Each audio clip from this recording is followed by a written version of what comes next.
Om.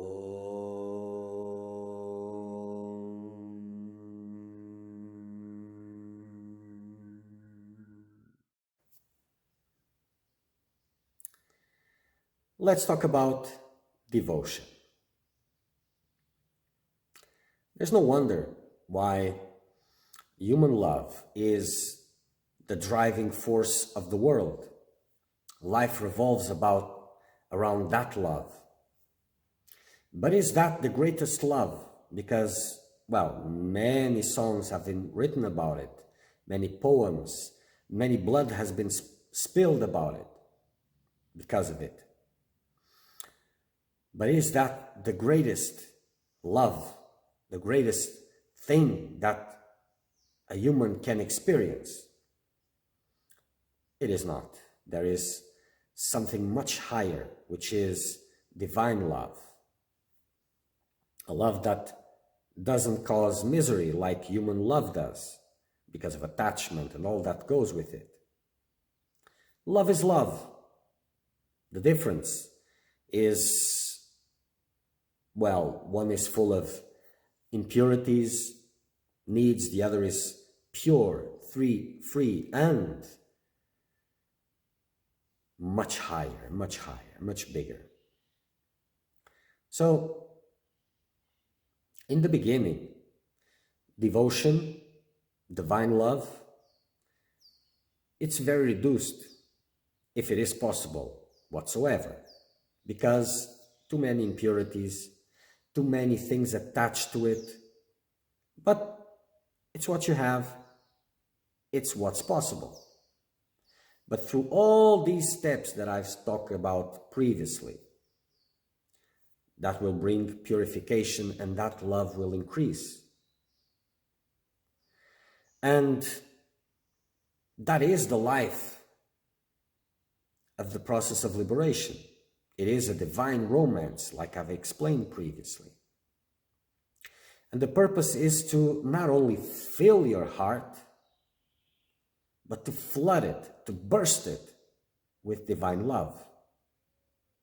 So in the beginning, you have a small cup and it may be filled and you think, oh, this is the limit, I'm full. But nah, you're not. After some beliefs of yours have been broken, your cup will increase in size. And this happens many times. It's like you have a small hole and you want to put something through it which is higher than the hole and breaks the hole and makes it bigger.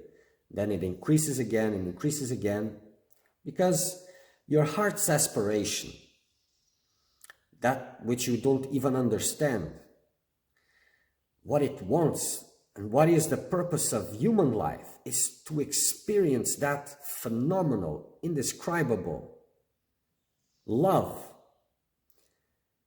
But that is so much higher, so much bigger than you can conceive, that it doesn't fit your world. So you're asking for something that you don't have any room for it, and room has to be created. So these spiritual practices that sometimes appear dry or something like that,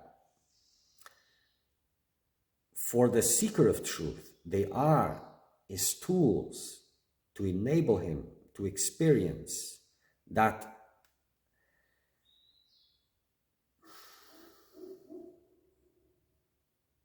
unfathomable love. And it has to go on stages because you have a small cup. You think it's a big cup because you only seen one drop of it inside, if lucky. So you never come even close of filling that cup. So your wildest dreams of the best love there is, it's inside that small cup, is to fill that small cup. But the real cup, and let's put this cup as your heart center. What you have now is just a small cup, but that is huge. And before dissolution, there's divine communion in stages. And in this divine communion, which is the purpose of this existence like this, is to experience that ultimate love. And its stages as your cup gets, it is full, but then it grows and it gets filled again, and it grows and gets filled again, and it grows, infinitely expanding.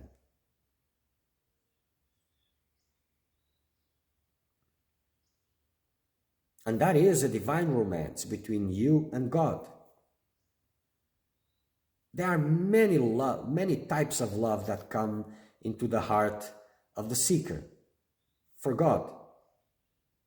But it doesn't matter what type it is. If it is love, it is a blessing.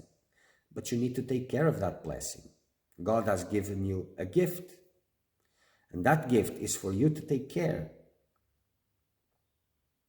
And that gift is a ticket to the purpose of this infinite existence, to its highest. Because it's just a dream.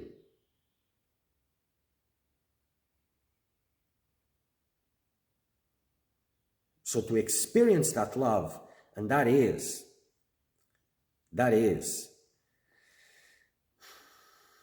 the life of the spiritual journey. But understand that your ideas of love has to fall behind until you can experience this filling your little cup. Because if you have expectations about God, how should it be, and how should that love be, you cannot fill your cup. God cannot fill your cup. It would go wasted, because it's just a circle with no bottom. Just whatever you put there disappears. So a lot of purification has to happen. And you'll be tested, because you will have many expectations on God, on the love of God and whatever. And God will have to disappoint you a little bit. Because if you still want God's creation, you're not ready for His love. It would go to waste. It would trap you even more in suffering, because you would take it as a part of that world. And there isn't. Devotion to God, and God is a living, you will feel it there, and that love will burst you, will flood you. And that is the line that connects you to the divine conscious, divine presence. And that's the line that, like a ladder, that enables you to go from one place to a higher place. So this love is the ladder that eventually sucks you in.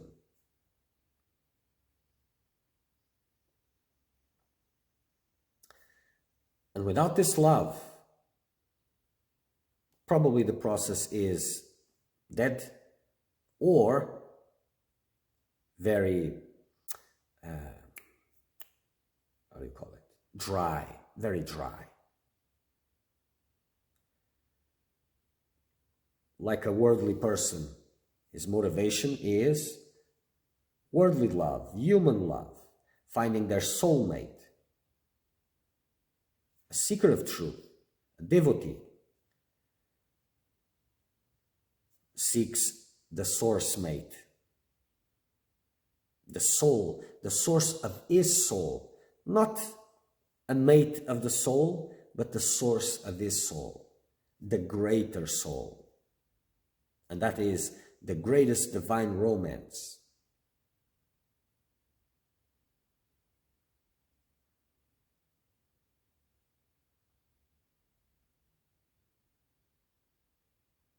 But even prior to this, because this can go directly through love, or it can have some different turns that I will explain later, but eventually it ends up in this greatness, in this love.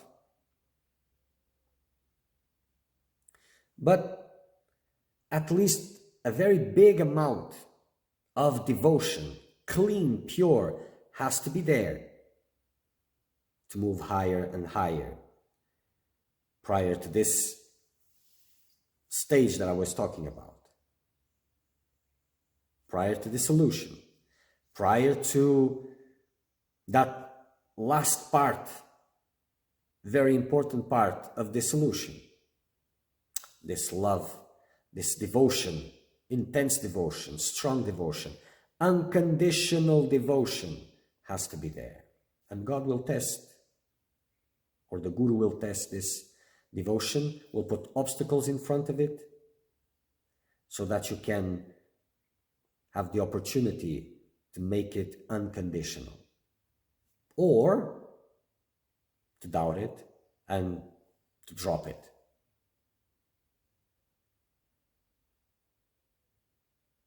Devotion is the means to enlightenment, is the fruits of it.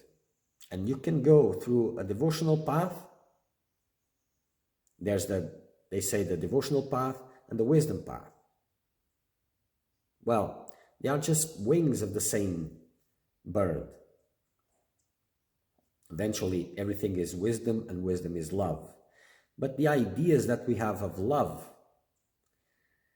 that normal people have about love, they are very far away from what I'm talking about. The best human love cannot come even close. It's just a shadow. Sometimes it may overtake your little cup occasionally, but that's nothing compared. Devotion.